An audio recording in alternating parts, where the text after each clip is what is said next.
You got All it. right, so we'll be recording, and just as a reminder, please keep yourselves on mute.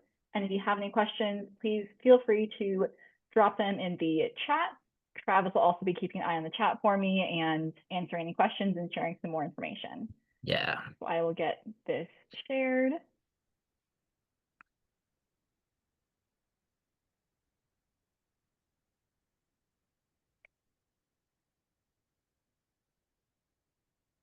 All right, so thanks for joining us today for our rep pick session. We are going to go over the fall 2024 top shelf titles, especially our favorites for the indies. And my name is Brianna. I am the Western trade rep. Not joining us today, as we mentioned, is, sorry, Travis, is Amy, who is our Eastern trade rep, and she's currently traveling. And I am Travis. I'm the central sales rep. And I also want to mention, I'll go ahead and drop the link to the catalog for today here. The one that we sent out, we rearranged the order a little bit just so that there was a little bit more give and take between or back and forth between the two of us. So go ahead and open that link to access the catalog for today. And then we have just a couple of quick announcements that we want to run through before we jump into the titles. Yeah, so first up, we're running a pre-order campaign for the Magical Unicorn Society Dark Heart Unicorns. Customers who place a pre-order with their local indie bookstore will receive an exclusive temporary tattoo of the Dark Heart Unicorn with their order. You can see it on the lower left-hand corner there.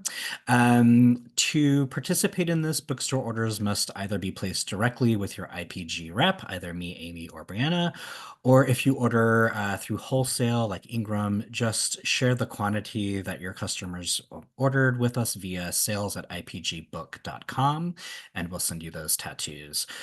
These will be mailed separately from your book to your store to give to your customers. And the deadline to report any pre-orders is October 13th. I also want to give a heads up for anybody who's going to be at New Voices, New Rooms on August 9th through 10th. Amy will indeed be there, so you can swing by the IPG table in the exhibit hall to talk with Amy and see the upcoming books we have that we are very excited to showcase at NBNR. And also, next up in just a couple of weeks is Bookstore Romance Day. That'll be on August 17th. So whether you're celebrating Bookstore Romance Day in your store or have a romance book club or are looking to expand your romance collection with some independent and international presses, we've gathered up a selection of recent and upcoming romance titles from IPG, and we've created a collection which I'll drop in here. Some really great stuff there, one of which we'll talk about in just a second. We also want to let you know that if you're not signed up, we do have a newsletter that goes out for the indie bookstores. It's written by myself, Travis, and Amy, and we like to highlight different things going on with IPG. We like to share different collections, like our top translated titles in Spanish, or highlight new publishers.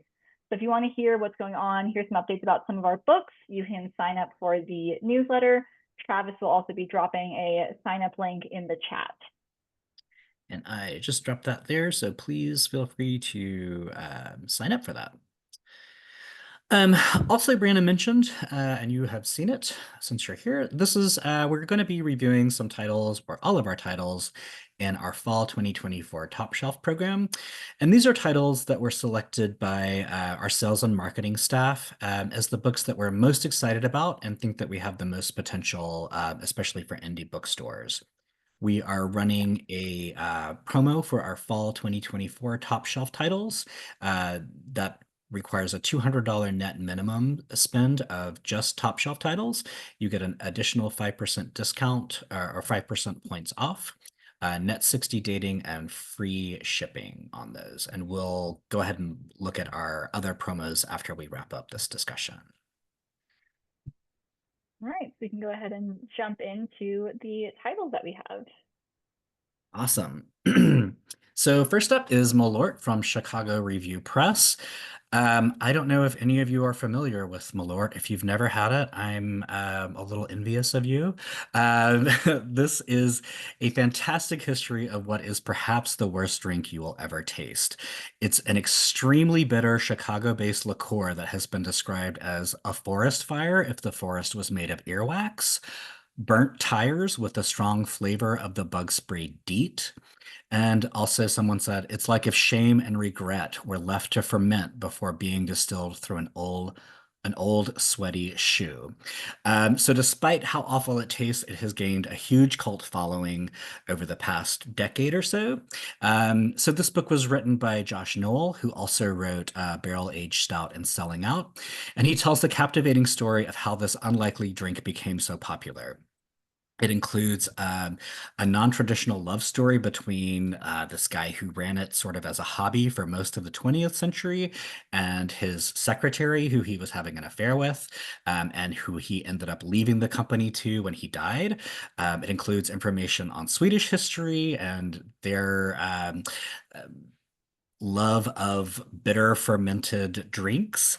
There's some really cool stuff about fights over copyright, if Malort was specific to this drink or if it was just the liqueur overall, and also a history of the early 2000s craft cocktail movement, which started in New York and made its way to Chicago. And once it arrived here, it started incorporating Malort and craft cocktails. So this is a Chicago-specific history, but I think it's interesting enough for readers to enjoy wherever they live. As I mentioned, Chicago has been Malort's home base, and it was only available here for a long time. They have amped up their distribution, and if you're interested, you can find stores that sell it nearby you if you would like to try it. Just click that link and there's a where to buy Malort. So that is Malort from Chicago Review Press. I also want to add that I know that Denver just last month or earlier this month had a Malort cocktail competition with bartenders. So it is outside Chicago. Yeah. Next up, we have the Illustrated Masala Lab, The Science of Indian Cooking. So this actually came out a few years ago as a paperback, but this is now the hardcover collector's edition. All the black and white illustrations have been filled in with color. And what this is the ultimate reference guide to cooking Indian food with the science of it. So it breaks down the basic components of the food, the chemical reactions, and instead of providing recipes, it gives you algorithms so you can learn how to tailor your own Indian dishes when you're cooking. It answers all your questions about why would, your Indian grandmother like smell the food, grab a pinch of salt and like throw it in to help the chicken cook better and things like that. And it's also written by an engineer who likes to cook Indian food. So you know that the science is exact and all the measurements are there. And also has a very hilarious approach to things, such as when cooked rice is cooling down, a process called retrogradation happens, where each grain separates and creates its own identity, much like a teenager reading Ayn Rand. So very, very funny, very entertaining guide to learning everything that you could possibly want to know about cooking Indian food.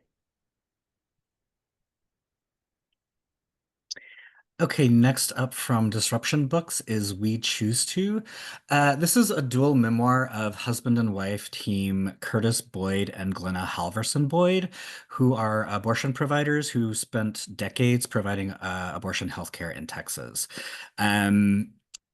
It's told, as I mentioned, it's a dual memoir. They each kind of alternate voices. So Curtis will take a chapter and then Glenna will take a chapter. So Curtis began his career as a physician he came from a background with a deeply conservative religious family, and he began performing clandestine illegal abortions in Pre-Roe, Texas, with patients who came to him through the clergy consultation service on abortion. These were people who approached their pastors or priests and told them that they had an unwanted pregnancy, and they were referred to this network of physicians that would perform that procedure on them. Glenna talks about working with Curtis as a counselor. That's how they met. They fell in love and got married. This is their story. So this memoir charts their careers and relationship, but also our cultural understanding of abortion, how it moved from a taboo but necessary health procedure to a politically charged and divisive issue. They write passionately about the necessity of abortion and their holistic, morally rooted approach to their work. And they're also really engaging writers and speakers. I'm reading this right now and really enjoying the insights that they provide on their history and why they have chosen to pursue this as a career path.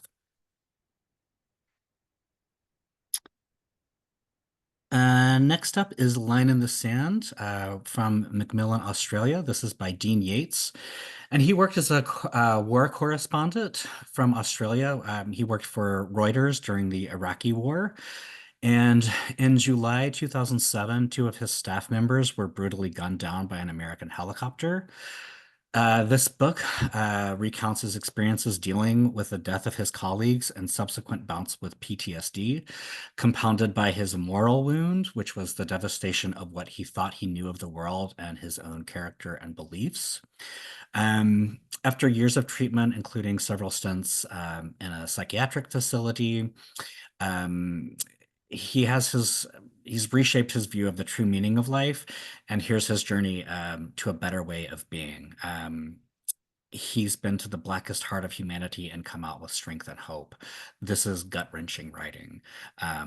He now works as an outspoken advocate on mental health, press freedom, and government accountability. And that is The Line in the Sand. All right. Why we sing. So this book is all about how everybody sings and what it means that we are human because we sing. And when we say everybody sings, I don't have a good voice, but it's all about, singing in the shower, singing in the car, the ways we all found solace in singing during COVID, or the silly little songs we sing to our pets about them being the best in the world. And so this one is written by a singing therapist, teacher, and performer. And so she draws on both her work as a therapist and using singing to help people heal, as well as the latest neurological research on singing to talk about why this is at the crux of humanity and what it means for us. And so this will do everything from break down the biology of how the larynx is formed and how sound comes out of our lungs and how songs are formed, to looking at the social and emotional impact of singing, such as the way it can help people heal, the ways it's used in faith or for political activism, and the ways in which we're all hardwired to sing and what it means for us. And this one, she has a really breezy, friendly voice. And every time she talks about, why we sing and the things we do with singing, everything she says just resonates with you. And so it's a very interesting read that works really well for anybody who's interested in performing arts or just the social aspects of singing in a really accessible manner that breaks down the science behind it.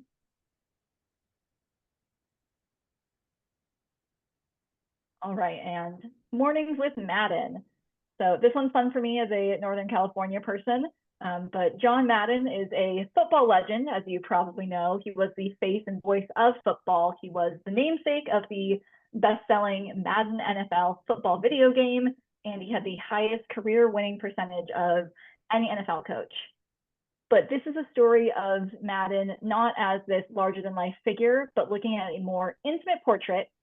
For over 20 years, he called into the local San Francisco radio station and would chat about football and everything life related. And so this is written by Stan Bunger, who was most often on the other side of the mic from Madden. And these are Stan's reflections and observations of Madden alongside Madden's own words about life and his observations, his self-deprecating humor, his Maddenisms. So this is all about Madden, kind of in his own words from the radio archives and the ways that everybody saw him. This is a fantastic read for any fans of football or anybody who grew up listening to John Madden.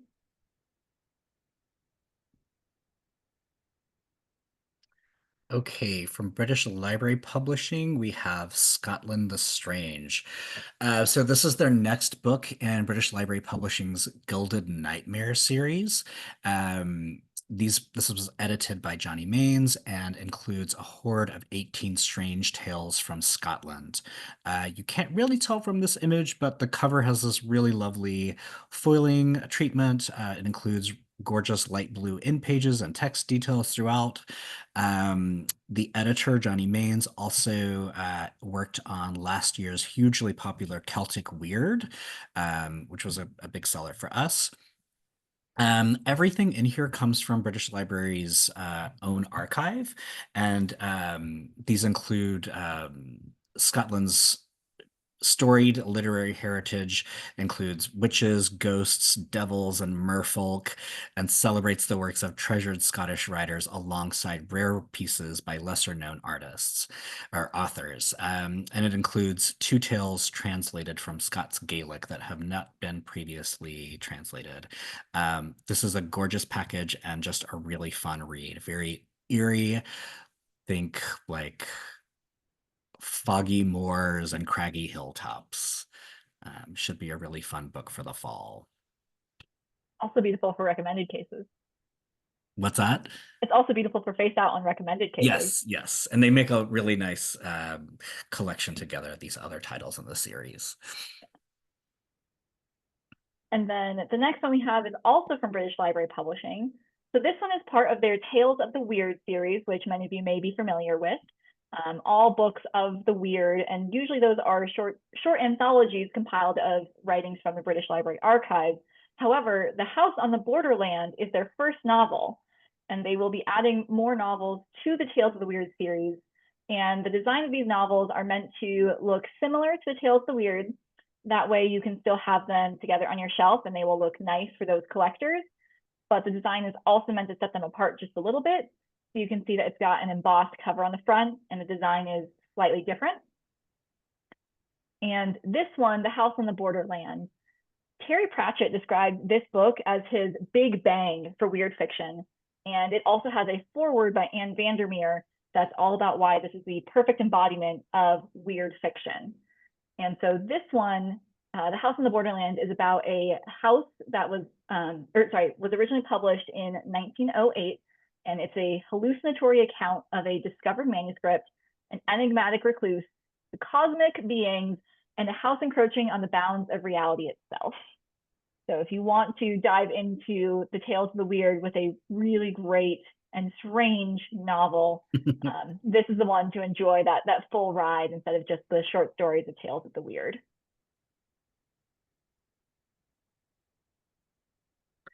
Okay, and next from PRH UK, we have The Situationship.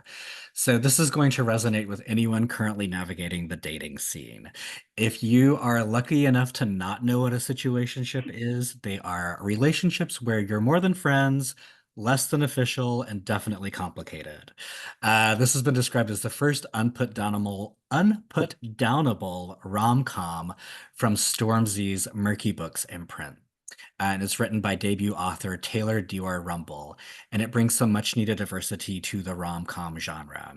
It follows protagonist Tia, a young, driven journalist who finds herself heartbroken when the love of her life, Aaron, arrives back from a stint in America with a new girlfriend.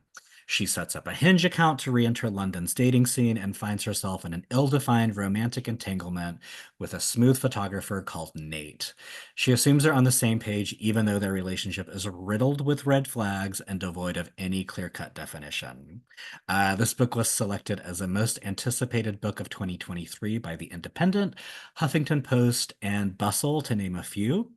This is a fun and lighthearted read, perfect for fans of Emily Henry and Beth O'Leary, and it was inspired by the music of Lauryn Hill, SZA, and Snow Allegra. Think Bridget Jones's Diary meets Insecure. I think that's the best way that I can describe this.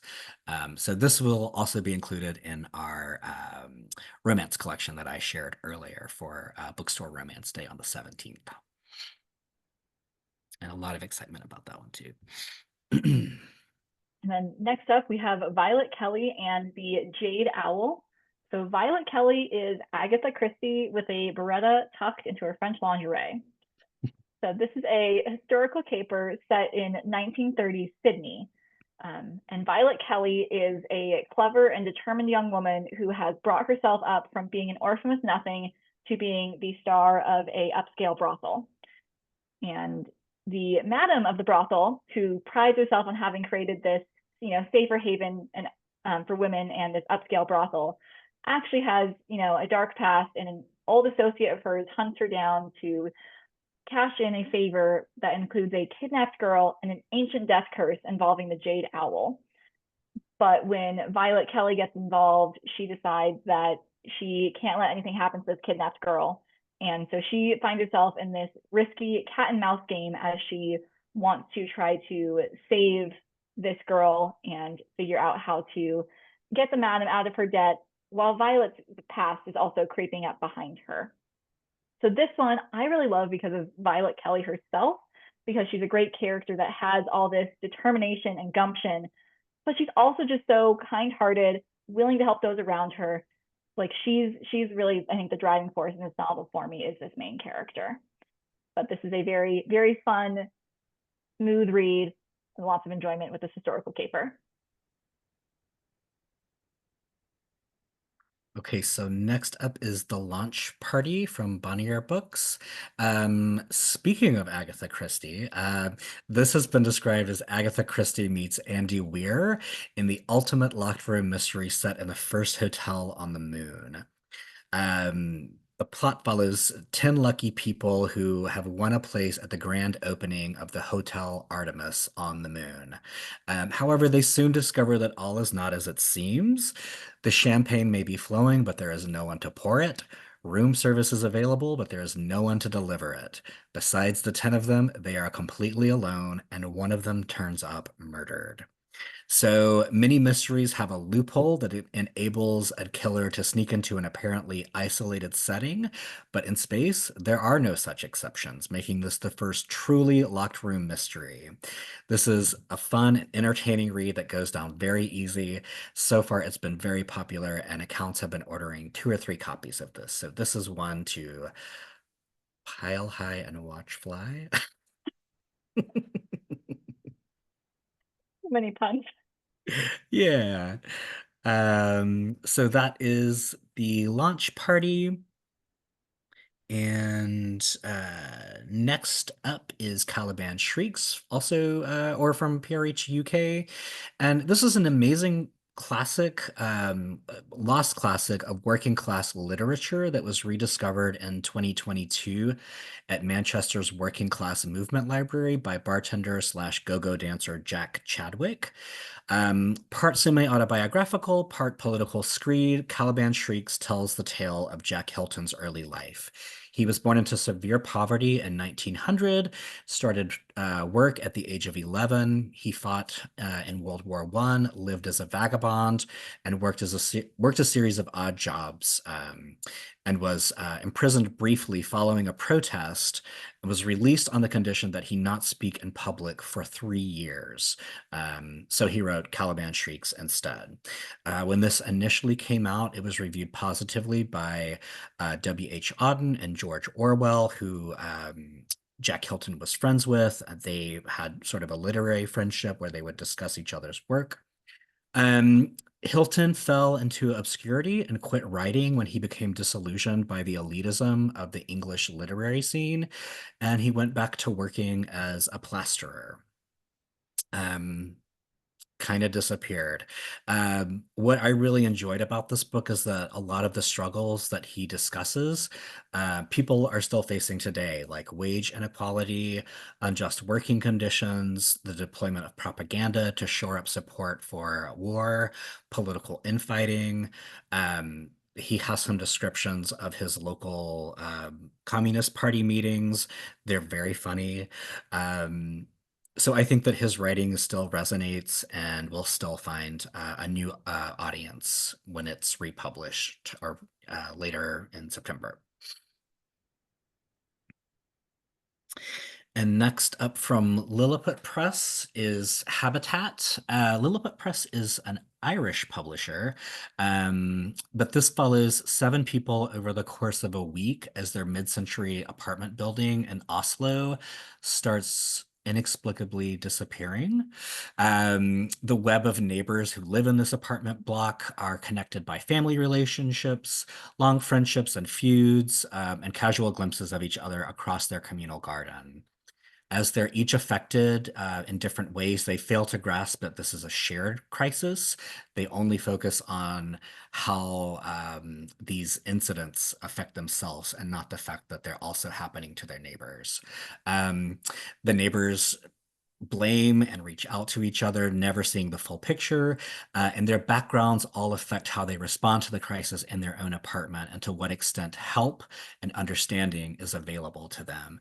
There's some really interesting discussions of class, about how people who are perceived as being upper class have more assistance given to them, and people who are in a lower class are blamed a lot of the times for these like weird things that are happening. And what I also appreciate about this is that the building components themselves give their own take on being used for the purposes of these people. Their voices containing the longer perspective of materials that existed before the building and which will survive in some form beyond its destruction. So there's like there's a monologue by the concrete walls. There's a monologue by the windows, and they talk about being used as these people in their apartment. This is an uncanny, spooky, weird book. And it's been compared to Ionesco's Rhinoceros and Kafka's Metamorphosis. I really love the writing in this one. Each chapter has a different narrator who lives in the apartment building talking about their experience. So you get a lot of different perspectives there.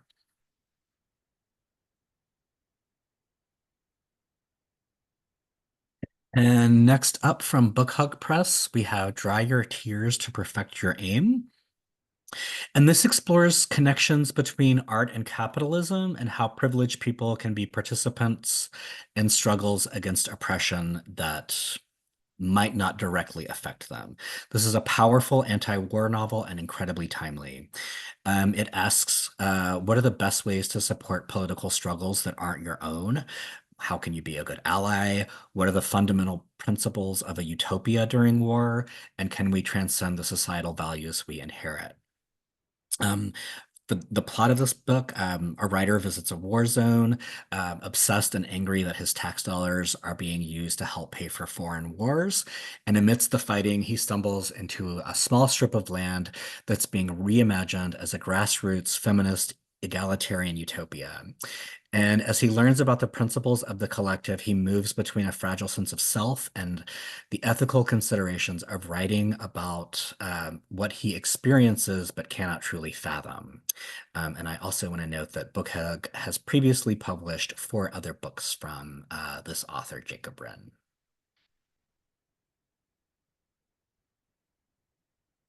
And then we have the historical fiction book, A Boy's Guide to Outer Space. So, like all good stories, this one starts as an exploding star. So this is a breezy literary historical novel that's formed a coming of age tale, and it is kind of seen through the narrator's perspective as he is now a 70-year-old man living in Florida, where he can watch all the rockets being launched into space because as a child he dreamed constantly and obsessively of space and wanted to be the first man on the moon. And so he's reflecting on his childhood in 1960s Connecticut, where he grew up as one of the boys. He ran with a group of boys whose fathers were all the ones who worked in the back shops of the hatting factory. And so this book covers a lot of really great treasures of unknown history, like the hatting industry back in the 1960s and the mercury poisoning that eventually did kill the boy's father, but also the thousands of German prisoners of war that were interned in camps across the US. And this story also fictionalizes the true story of one German POW who escaped the camp and lived in hiding for decades. And this book now tells the story of that German POW in hiding, making friends with this young boy who's dreaming of space. And this one it's breezy, it's literary, and it just immerses you in this like magical small town World War II mystery. This one's a lot of fun, and I really enjoy all the space on the cover and the colors of that one.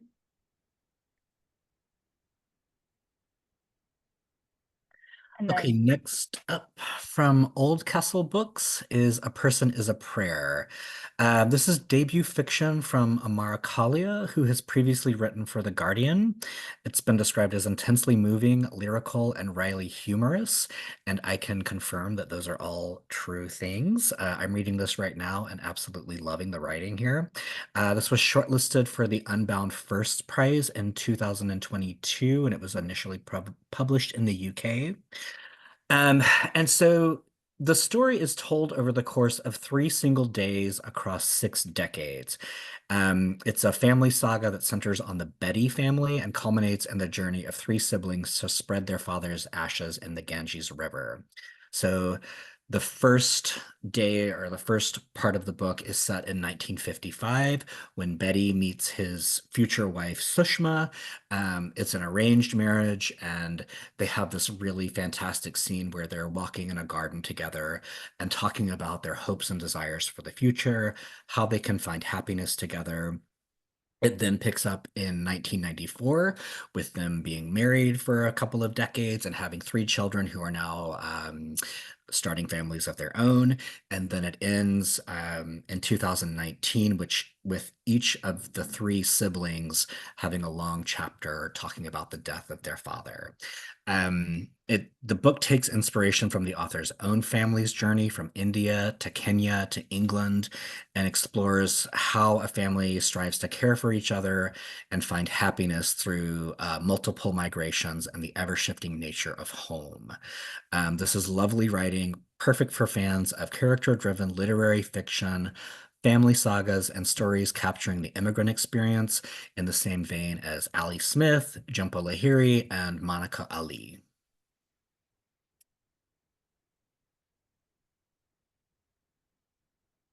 next up, we have The Polite Act of Drowning.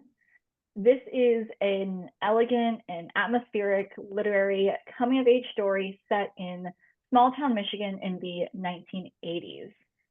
A girl has drowned in a nearby lake and it sends ripples throughout the town. And for everybody else, things settle down relatively quickly. But for Joanne's family, this drowning threatens to dredge up secrets that could destroy her family. And her mother, as these old traumas are being brought back to the surface, her mother starts suffering from mental illness and being disconnected from reality, keeping more secrets. And the main character, Joanne, who is 16, falls in with this troubled newcomer who has just arrived in town. And the two of them begin exploring their sexuality together. And these two girls are pushing the town's boundaries as the two of them discover themselves together. And the book does this incredible job of capturing both those, that feeling in your youth when you're 16, it's summer, there's a long hot summer days, you can ride your bike everywhere, jump in the cold water, but at the same time it also captures this deep simmering tension in the small town that's just kind of threatening to unbury all the secrets and just ruin everything. And so this really just kind of pulls you through as you're reading it.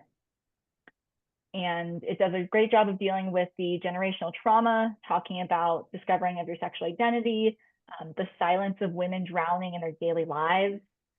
Very, very moving. And this one is from an Irish press, but the author was actually born and grew up in Michigan, where the book is set.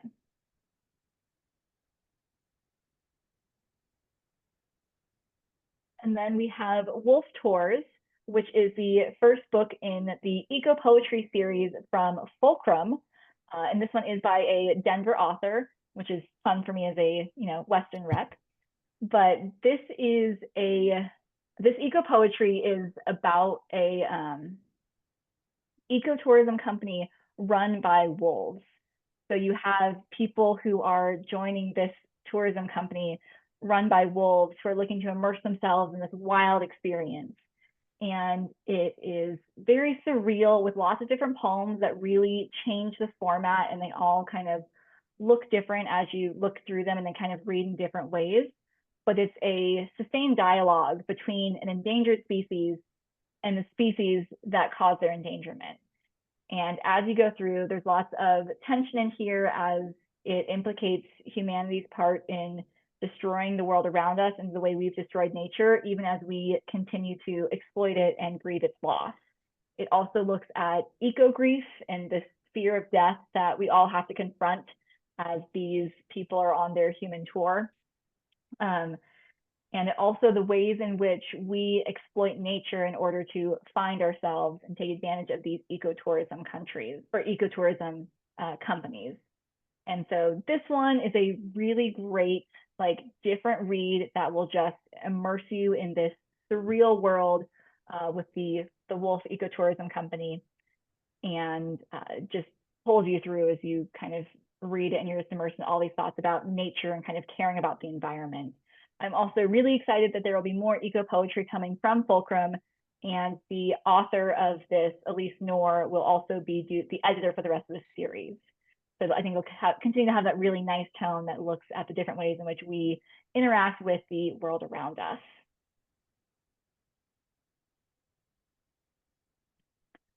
All right, Boy with the Black Rooster.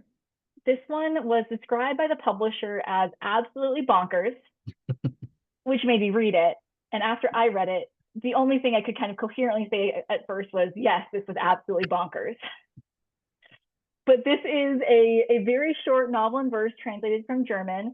It's only 200 pages, but I think that's a bit of a stretch. It's a very short one sitting read if you would like. And it's set in a pseudo medieval world. It's a very gritty, shocking world. Think kind of like the setting of Game of Thrones, but no dragons, no magic. But it's also a shocking moral tale that kind of mixes with an adult Aesop fable. And so you have this boy who was orphaned as a kid when his father massacred his entire family. And so he's grown up ostracized by the rest of his town. And his only companion is a black rooster that follows him around and will sit on his shoulder. And the black rooster also talks to him, and you're left to wonder how much is the boy's imagination and how much is the rooster talking to him. But when a girl is kidnapped and nobody else will do anything about this, the boy decides that he's going to set forth and he's going to find the girl and rescue her. And so as he goes on this long quest in a very short book, you're left with this moral tale as he is this heart of gold just kind of cutting through this gritty, dark world. So it is bonkers, but it's lots of fun, and it's a great one to just put in people's hand and say, you need to see what happens in this one.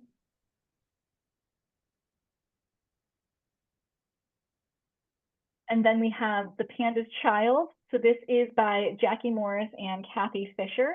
And Jackie Morris has done a lot of children's books through Otterberry, distributed by us, including Something About a Bear, which was one of the previous top shelf titles. And she was also the illustrator for Robert McFarlane's The Lost Words. So this is the story of a young boy who is lost in the forest as a child, and when his mother finds him again, he's being taken care of by a panda. And so then he grows a little older, and when he's a young boy, these strangers come to town, and they're here to exploit the land, and they're in search of a panda cub. And when they take a panda cub, the boy volunteers to go with them and join them, all with the goal of freeing and saving this panda cub. And when the two of them escape, they're protected by the spirits of the forest. This is just a quietly stunning, beautiful meditation on the relationship we have with nature. It is just full of these gorgeous illustrations. I love the contrast of this one. And this story is also a nice hefty size at 96 pages. And it's this nice, like, big, gifty version with foiling on the cover. It's just a beautiful gift book, especially coming up for the holidays.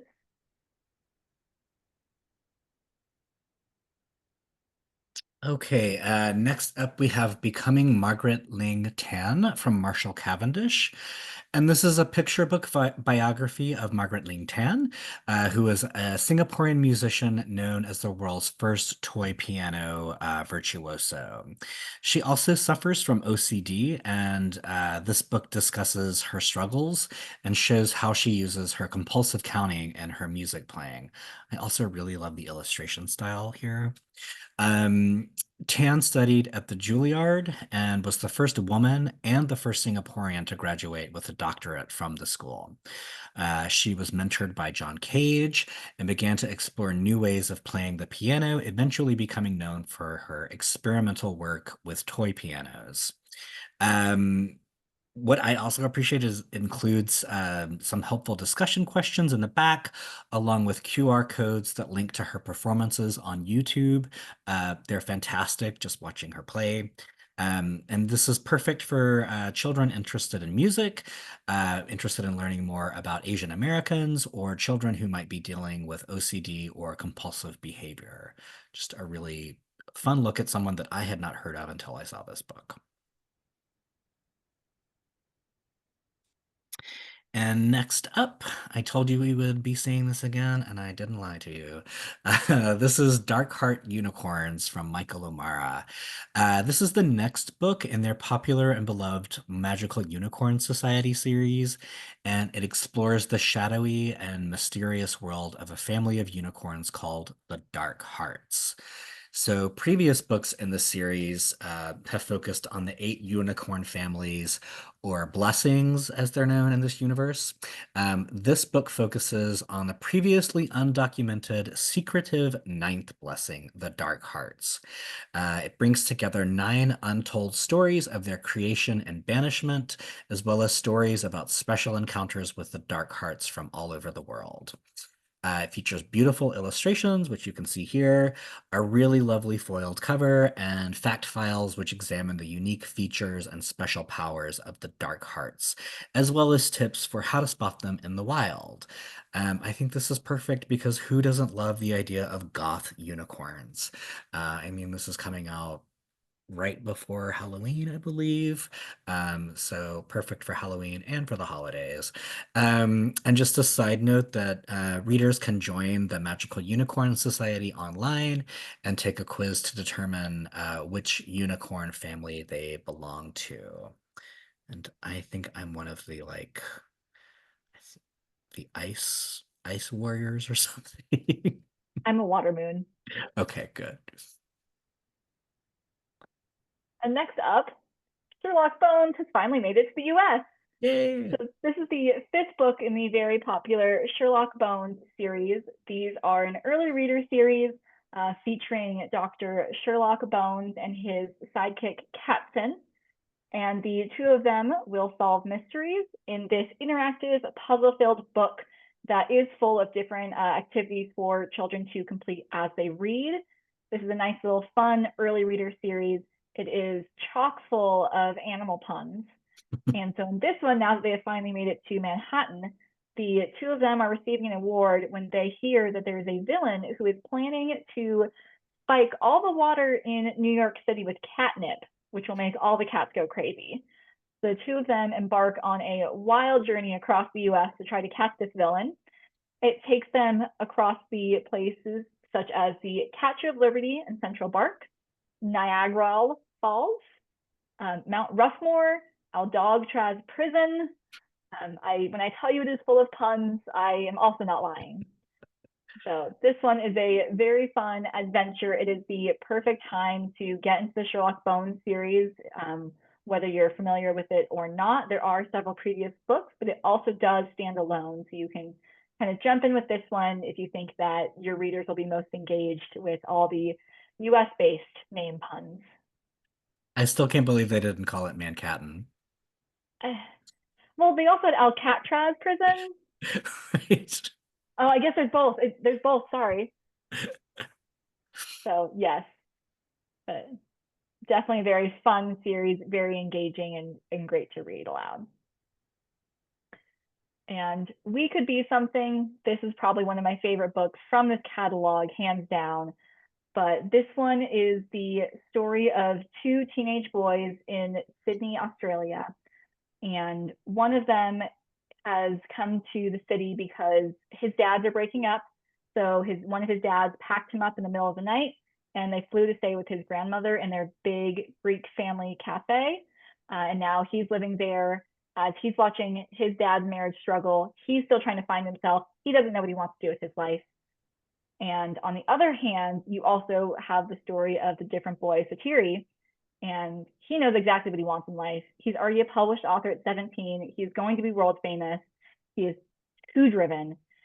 And the entire time you're waiting for this book, for the two characters to meet, but then you start to see Satiri fall in love as he comes out as gay. he finds his first romance with a cute bookseller, and you're waiting for the two boys to cross paths. But about halfway through, you actually realize that what you're seeing is this perspective of the dad breaking up from the son's perspective, and you're also watching the dads fall in love in the previous story. And so these two stories intertwine as you're watching their marriage, come apart and fall together. And this is a coming out story, falling in love story, and falling apart story, a big Greek family story. It's just heart wrenching. It is just really touching and lots of fun to read. And the two characters are very funny as they both try to deal with life. And I absolutely love this one. This is YA for We Could Be Something. And next up, and our final title in today's list is my first book of football from Sports Illustrated. So this is a new board book format of Sports Illustrated kids books. Previously, these were, I should mention there's other titles in this series. There's football, soccer, baseball. These were previously published as hardcover picture books. These have been adapted to the board book format, specifically at the request of indie booksellers who provided that feedback at Children's Institute in 2023. What is time? Yeah, it's 2023. So this introduces football to younger readers in a format, like I said, specifically created for the indie market. It coaches young kids through the game with a visual retelling of an actual NFL game. It covers the entire game from the nail-biting coin toss to the exhilarating winning touchdown. Rules, plays, and basics of the game are explained using a mix of action photography from Sports Illustrated, simple text with engaging graphics, and a full glossary of essential terms and phrases. There's also an illustrated rookie player, which is on every page, and he provides fun facts to help the next generation of fans better understand the game. This is perfect for the youngest fans. My first books are meant to be shared reading experiences between parent and their rookies before, during, and after the game day.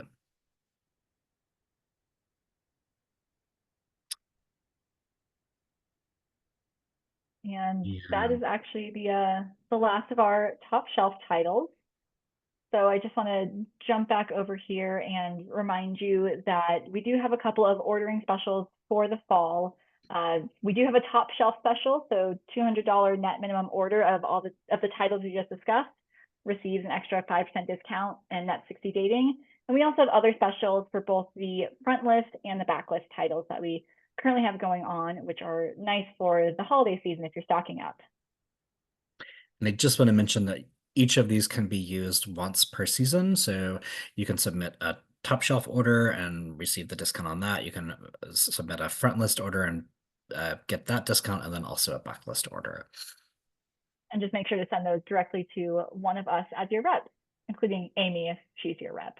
Yes. And then if you're interested in joining us for our next season or next session at the end of August, we will be talking about horror and spooky books in order to get you ready for Halloween and spooky season, and just expanding your horror section in general.